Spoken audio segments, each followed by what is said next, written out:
ಒಮ್ಮೆ ಇಬ್ಬರು ಚಿಂದಿ ಎಕ್ಕುವ ಮಕ್ಕಳು ದೊಡ್ಡ ಹೋಟೆಲೊಂದರ ಮುಂದೆ ನಿಂತು ನಾವು ಯಾವಾಗ ಈ ಹೋಟೆಲ್ನಲ್ಲಿ ಕಾಫಿ ಕುಡಿಯೋದು ಅಂತ ಕನಸು ಕಾಣುತ್ತಿದ್ದರು.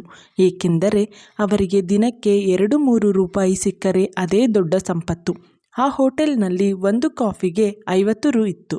ಇಬ್ಬರೂ ಪ್ರತಿದಿನ ಚಿಂದಿ ಮಾರಿ 50 ರು ಒಟ್ಟು ಮಾಡಿ ಹೋಟೆಲಿಗೆ ಹೋದರು. ಇಬ್ಬರೂ ಕಾಫಿ ಆರ್ಡರ್ ಮಾಡಿದರು. ಇಬ್ಬರೂ ಸುತ್ತಮುತ್ತಲಿನ ಗ್ರಾಹಕರನ್ನು ನೋಡುತ್ತಿದ್ದರು. ಅಲ್ಲಿ ಒಬ್ಬ ಗ್ರಾಹಕ ವೇಟರ್ಗೆ 500 ರು ಟಿಪ್ಸ್ ಕೊಟ್ಟ.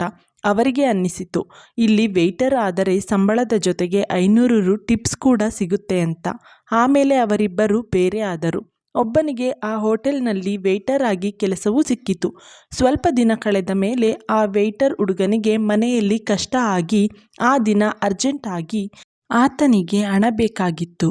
ಆ ದಿನ ಹೋಟೆಲಿಗೆ ಬಂದವರು ದೇವರೇ ಹೆಚ್ಚು ಟಿಪ್ಸ್ ಕೊಡಲಿ ಎಂದು ಪ್ರಾರ್ಥಿಸುತ್ತಿದ್ದ.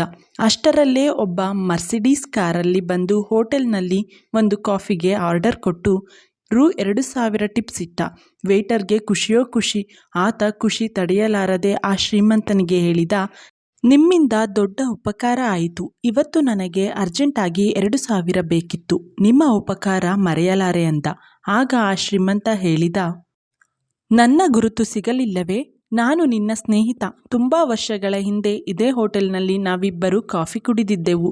ನೀನು ಇಲ್ಲಿ ವೇಟರ್ ಆದರೆ 500 ಟಿಪ್ಸ್ ಸಿಗುತ್ತೆ ಅಂತ ವೇಟರ್ ಆಗಲು ಪ್ರಯತ್ನಿಸಿದೆ. ಆದರೆ ನಾನು ಅದೇ ದಿನ ಆ 500 ಕೊಟ್ಟ ಶ್ರೀಮಂತ ಆಗಬೇಕು ಎಂದು ಪ್ರಯತ್ನಿಸಿದೆ. ಹಾಗಾಗಿ ನನಗೆ ಇಷ್ಟೊಂದು ಟಿಪ್ಸ್ ಕೊಡಲು ಸಾಧ್ಯವಾಯಿತು ಅಂದ. ಸ್ನೇಹಿತರೆ, ಹೇಗೆ ಕನಸು ಕಾಣಬೇಕು ಅನ್ನೋ ಸಂದೇಶನ ಈ ಪುಟ್ಟ ಕತೆ ಹೇಳ್ತಾ ಇದೆ. ಹಾಗೆ ಎಷ್ಟೋ ಜನರ ಜೀವನದಲ್ಲಿ ಅವ್ರು ಕಂಡಂತಹ ಕನಸು ಅವರ ಶ್ರಮ, ಅದೃಷ್ಟ, ಪ್ರತಿಫಲದಿಂದ ನನಸಾಗಿದೆ ಕೂಡ. ಹಾಗೆ ನಿಮ್ಮ ಜೀವನದಲ್ಲೂ ಯಾವುದಾದ್ರೂ ಕನಸು ನನಸಾಗಿದ್ರೆ ಕಮೆಂಟ್ ಮೂಲಕ ತಿಳಿಸಿ. ಈ ಸ್ಟೋರಿ ನಿಮಗೆ ಇಷ್ಟ ಆಗಿದ್ದರೆ ಲೈಕ್ ಮಾಡಿ, ಸಬ್ಸ್ಕ್ರೈಬ್ ಮಾಡಿ, ಶೇರ್ ಮಾಡಿ, ಕಮೆಂಟ್ ಮಾಡಿ. ನಿಮ್ಮ ಒಂದು ಸಬ್ಸ್ಕ್ರೈಬ್, ಶೇರ್, ಲೈಕ್, ಕಮೆಂಟ್ ನಮಗೆ ಮುಂದಿನ ವಿಡಿಯೋ ಹಾಕೋದಕ್ಕೆ ಪ್ರೋತ್ಸಾಹ ನೀಡುತ್ತೆ. ಧನ್ಯವಾದಗಳು.